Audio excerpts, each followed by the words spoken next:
Okay, welcome back to Tech and Learning Conversations. My name is Kevin Hogan. I'm happy you're here with us today. And today we're talking about a problem that might seem contradictory at first. While we've done a great job addressing the digital divide, getting technology and the access to the internet to teachers quite effectively over the past 10 years, what hasn't happened is teaching teachers how to use these technologies to their best effect in classrooms. That gap now has a name. We're calling it the digital design divide. And my guests today, Julia and Ji Soo from SETDA. Now, I will mess this acronym up, hopefully not. The State Educational Technology Directors Association, say that 5 times quickly. They just dropped a report that could be a game changer for how districts fund professional learning. Fresh off their annual leadership summit, they're here to talk about something that's really been hiding in plain sight. Billions of dollars of Title IIA funding that districts already receive every year, but aren't using it for technology training. So let's get into it. Here's my conversation with Julia and Ji Soo from SETDA.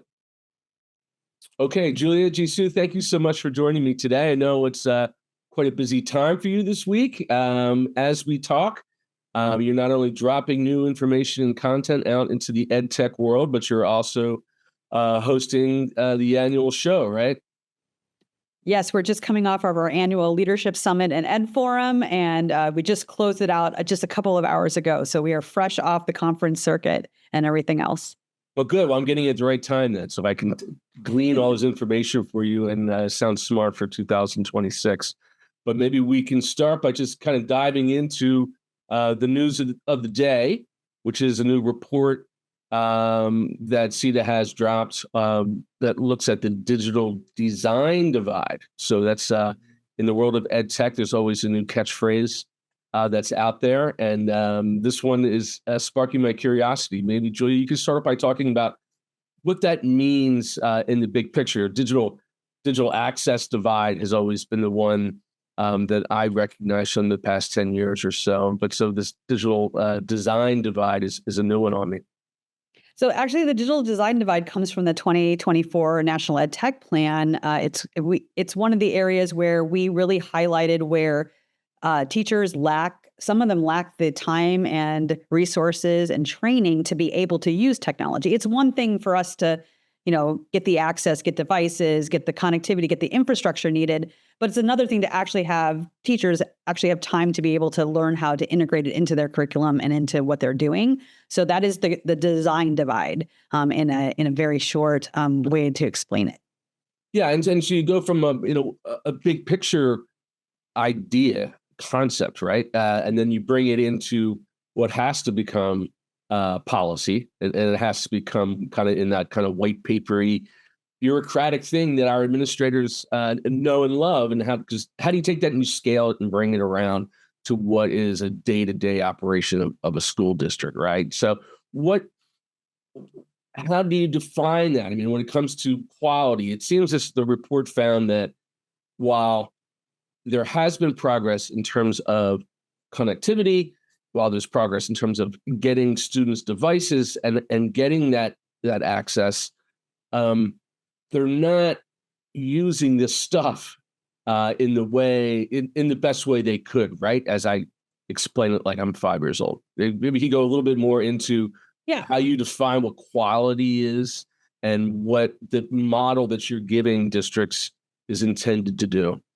Well, and I'll just take another little bit step back here as well. Like we know from research that if you don't have professional learning that goes along with actually how to use the tool, but then how to integrate it into your instructional practices or into your school systems, it doesn't go anywhere, right? It does become a kind of thing that you put on the shelf and teachers won't use it and everything else. So one of the things that we wanted to do with this report really is to sort of Title II is money that is literally in front of everybody, right? Like I know people have talked a lot about the ESSER funds that came through during the pandemic, but there is federal education dollars that come through under the Every Student Succeeds Act. And we wanted to show folks, especially with AI literacy, people asking for AI literacy training, other technology-enabled trainings. We wanted to show that there's money there that you could use under allowable uses that it's a flexible federal lever for building educator capacity, and that includes technology-enabled and job-embedded professional learning. And we know from the research, there's numbers obviously cited in the report that number that the Department of Education was tracking was fairly low. What we're hoping to see is, with this report and putting it into people's hands, that we would start to see that number actually increase and everything else. And it really talks about more of a systemic modernization, right? Not these one-off kind of professional learning things, but really thinking about professional learning holistically, especially if you want to modernize and you want to equip your educators in that capacity. And maybe Ji Soo wants to pop in here and talk a little bit about quality.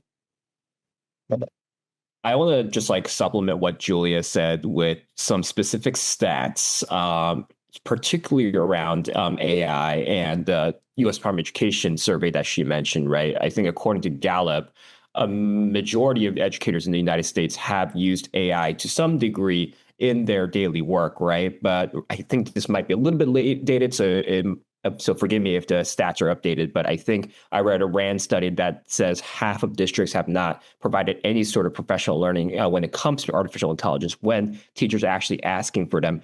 And high poverty districts are actually less likely to have provided training compared to low poverty counterparts. So that's exactly the digital design divide that Julia was describing. A couple of more stats that might be helpful in sort of realizing the extent of the current issue, right? So the latest data available is from the 2022-2023 school year. And the U.S. Department of Education asked states and districts that get Title IIA dollars, hey, what do you prioritize using these dollars that you get every year? And only 9 states said that they currently prioritize these funds for technology training, and less than 40% of districts said that they use it to advance professional learning and technology. So there is an opportunity for us to rethink how we can use Title IIA better. I think the problem that we run into is, and I was talking with Allison Klein from EdWeek on this yesterday, Title IIA has been in place for such a long time that compliance is the thing that folks look to nowadays, right? We know what is compliant. We know what won't get us dinged when it comes to using Title IIA dollars. So let's do the same old, which prevents us from meeting what educators have been asking for, especially in the past couple of years. So our guide is really intended to, have folks that are involved in those investment processes think about how can we get away from those practices that we've been doing for a while so that we can get these percentages up when it comes to, meeting educator needs around technology and AI. Yeah, it seems to me that kind of when I think about traditional professional development through the years, that meant that 3 days before Labor Day, when school started, and the teachers were forced to go and sit and say, well, here's the latest piece of software that you're going to have to learn how to do in the next 72 hours and learn how to do it. And maybe only use half the features or functions, right? And now I think we've evolved to a certain degree, and certainly during COVID, we certainly have found new ways for professional development. The way that we're talking right now, there's some new methods in which teachers can go up and almost use like a Netflix version of professional development if they need to find a particular pod of a piece of learning. So those things are getting better. But you're right. It's still all over the place, right? And it depends on district to district, even school to school. So I guess, the challenge is getting those most innovative best practices and getting them to scale across a district, and then in the case of SETDA, Julia, across an entire state. Yeah, and I want to say that what I really love about what we did here is state and districts teams have often requested examples and templates and examples of what we call braiding federal funding models, right? We're not just talking even just about federal. We could be talking about state and local, but how could they do this? And again, like as Ji Soo said, not just be about compliance, right? There is allowable stuff. I think it's maybe offering a fresh way to look at the stuff that you already have. Like maybe you're making a recipe and you've always made it this way, but maybe there's a different way of doing the recipe and doing it actually better, and it tastes better, and maybe it's just modernized a little bit for everything else. And I think what we also really want to do is there's like sort of allowable use myths, if that makes any sense. There's still teams that like sort of incorrectly think about, Title IIA can't cover coaching, or it can't cover, a curriculum integrated digital pedagogy, right? Or leadership professional learning. teacher leader sort of thing. It can cover those things. How do you do that so that you can then create more and more enriched learning experiences for your students, especially in this age of AI that is, in our spaces and everything else. So what I love about our thing, and I know it's quite long and everything else, but it really gives great examples of what that looks like and how people are using it in innovative ways. Yeah. Now let me ask you this, especially as you've just wrapped up your show, you've been in with leadership the past several days discussing, I'm sure, big picture as well as in the weeds. Well, one thing, I guess, maybe how do I do this delicately? There's been a different dynamic at work here this year, especially when it comes between districts' relationship with the Department of Education, or what used to be the Department of Education, and that is no longer. I will make an assumption here, and I'll ask you guys to agree or disagree with me, but that you're finding a new responsibility or a new role for your members, and are they needing to step up where there have now holes in terms of not only the money, but also the questions that we're talking about? I mean, the Office of Education Technology for years and years and years really gave a lot of assistance and information out to districts, and now it's not there. So to talk a little bit about how you see not only your responsibilities, but your members' responsibilities. So the interesting thing is Title II Part A is not part of Ed Tech, right? So this is there's connections to Ed Tech and everything else, and there's still people at the department that are working on the programs. Okay. And we have been in contact with them. They know what we're doing. We actually host, SETDA does host a Title II collaborative, which is a professional learning community of Title II program supervisors, managers, whatever they're calling it in their states. But it's state people that run the programs. Yeah. And they're not all Ed Tech people, which is the fun part of that, right? It's really helping them also understand allowable use and what they could possibly see on grant applications that come from local, schools, local school districts and everything else. But what we find is, and what I think there was a theme there, the absence of not having an Office of Ed Tech, and in an age where we want to be using AI, where we want to be a leader in the world, where we have, a presidential challenge around all of this, that it's missing, right? And we are trying to figure out how to best step into that role and actually provide that guidance. States are asked to lead. They've been leading all along, and now we're just sort of like, what do we need to do to be able to support them as they continue to do this? What we love about our community is we're really collaborative. So they like to share best practices, hey, don't do this, you want to do that. They share the war stories, they share their successes. And as a community, we are obviously trying to make sure that they are equipped for whatever gets thrown at them, depending whatever their state priorities are or whatever their local districts are asking them. Yeah.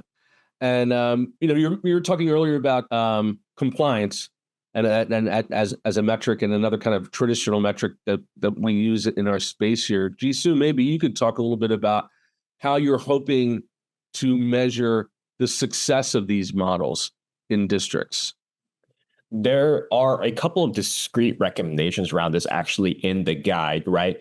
Because of that culture of compliance when it comes to Title IIA and other long existing programs in ed tech, we tend to measure what is easily measurable, right? We were just talking about it during the SETDA Leadership Summit that we measure progress in professional learning when it comes to how many people took this 30-minute session, how to use X tool. And that's how we measure the progress that we've made on building educator capacity, right? But we gave some examples of things more in the qualitative space that we can be seeing to see, hey, did this coaching that we've done for 6 months actually change how this educator used this tool to accelerate their practices, and in what ways? And what evidence can we bring as examples of that behavior shift? Are there student works that we can bring to the table? Are there instructional strategies that the teacher has been deploying that is a change from what happened 6 months ago, right? So these things absolutely aren't as easily countable as how many butts are in seats, but it's really tantamount to making sure that we aren't just seeing Title II as another way to produce another 30-minute training before the school day starts. Yeah, I mean, it just comes down to, I guess, what are intangibles, right? I mean, the culture of a school, to see, as you say, student work. Now we could go down that rabbit hole and how do you assess student work these days and how do you use metrics for all of that. But that's for another podcast. But maybe I'll wrap things up here a little bit and ask both of you, with this dropping today, if we have a conversation in 2 years, what are your hopes to see, not only to measure the success, but just kind of in general, where you will find satisfaction in this report being worth all of your hard work? Julia, I'll start. I'll put you on the hot seat first. Put me in a hot seat. I'm really hoping that people are looking at what they have and maybe looking at it in a fresh way. And obviously, I can't because of what's happening, right?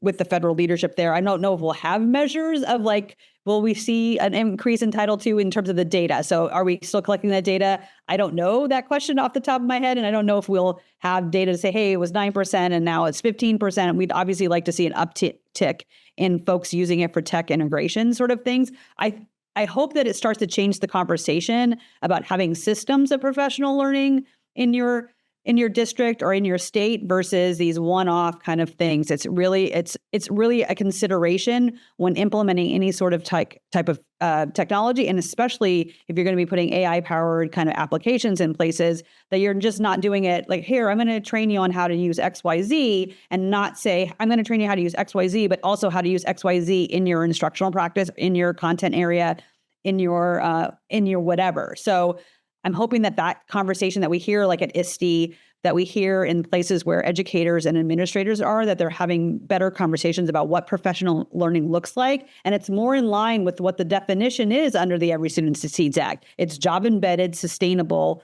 professional learning. And that's how we build that's how we build capacity, but I think that's also how we retain teachers in the system. They will feel like they have confidence and trust that they are going to be supported as they are moving through this kind of transformative time that we have in our space with technology, especially as AI is in our space, right? And we're trying to navigate through it.